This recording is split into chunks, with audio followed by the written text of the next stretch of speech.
Hi, I am Dr. Umesh Bareja, Senior Consultant Ophthalmologist based in South Delhi. इस video में मैं आज एक इम्पॉर्टेंट आई कंडीशन के बारे में डिस्कस करने वाला हूँ और वो है लेज़ी आई या एम्ब्लायोपिया।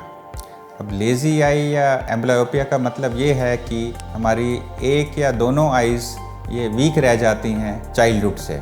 अब कई बार इसमें कॉज नहीं मिलता है, बट इसको रिकॉग्नाइज़ करना बहुत इम्पॉर्टेंट है।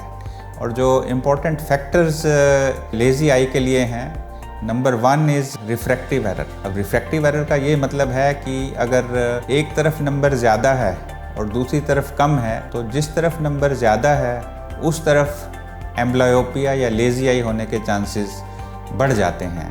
तो इसके लिए सबसे ज़रूरी ये है कि वो प्यूपिल डायलेट करके असेस किया जाए कि एग्जैक्ट पावर क्या है और उसके अकॉर्डिंगली हम नंबर देते हैं। जो दूसरा फैक्टर लेज़ी आई के लिए है वो है स्क्विंट या भेंगापन।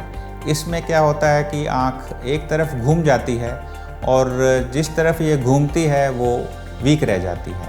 अब इसके लिए भी डायलेट करके अच्छी तरह देखना होता है कि कहीं चश्मे की या पावर की ज़रूरत तो नहीं है और उसको करेक्ट करना चाहिए।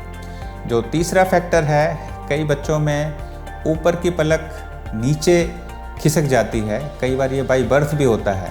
तो उससे क्या होता है कि आँख के अंदर लाइट नहीं जाती है, तो उसमें किसी तरह की करेक्टिव सर्जरी की ज़रूरत पड़ सकती है अगर पलक बहुत ही नीचे गिरी हुई है। जो चौथा फैक्टर है वो है हमारे आँख के आगे के शीशे, जिसको कॉर्निया बोलते हैं, उसकी कई बार शेप या कर्वेचर में गड़बड़ी होती है, तो उसको भी प्रॉपर अटेंशन देना चाहिए ताकि किसी तरह की लेज़ीनेस नहीं रह जाए। पांचवा फैक्टर, कई बार कैटरेक्ट भी हो जाता है बच्चों में।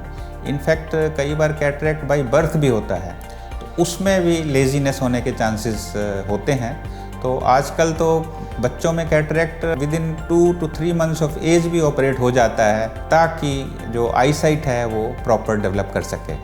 और फाइनली ये जो प्री मैच्योर बच्चे होते हैं उनमें कई बार आँखों में लेज़ीनेस होने के चांसेस ज़्यादा होते हैं। जहाँ तक डायग्नोसिस का है, सबसे ज़रूरी ये है कि प्यूपिल डायलेट करके देखा जाए कि कहीं नंबर तो गड़बड़ी नहीं है दोनों आँखों का, और उसको जल्दी से जल्दी करेक्ट किया जाए। और जहाँ तक ट्रीटमेंट का है, ट्रीटमेंट में जो आप सबसे ज़रूरी ये है कि प्रॉपर नंबर देना चाहिए ग्लासेस का। नंबर 2, जो अच्छे वाली आँख है, जो स्ट्रॉन्ग आई है, जिसमें नंबर कम है, उसको किसी तरह का पैच लगा के 2 से 4 घंटे डेली अगर किया जाए तो दूसरी जो कमज़ोर आँख है या लेज़ी आई है उसका आई साइट इम्प्रूव कर सकते हैं। तीसरा जो ट्रीटमेंट है वो अच्छे वाली आँख में एट्रोपिन डाल देते हैं, उससे प्यूपिल डायलेट हो जाता है, तो उससे ये आँख फोकस नहीं करती और जो कमज़ोर आँख है वो अच्छा फोकस करने लगती है।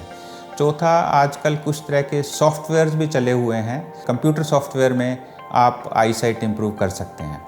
और फाइनली अगर कोई अंडरलाइंग कंडीशन है, फॉर एग्ज़ाम्पल कोई कॉर्निया की प्रॉब्लम है या कोई कैटरेक्ट है, तो उनको भी अटेंड करना चाहिए। अगर सर्जरी की ज़रूरत है तो जल्दी से जल्दी होना चाहिए।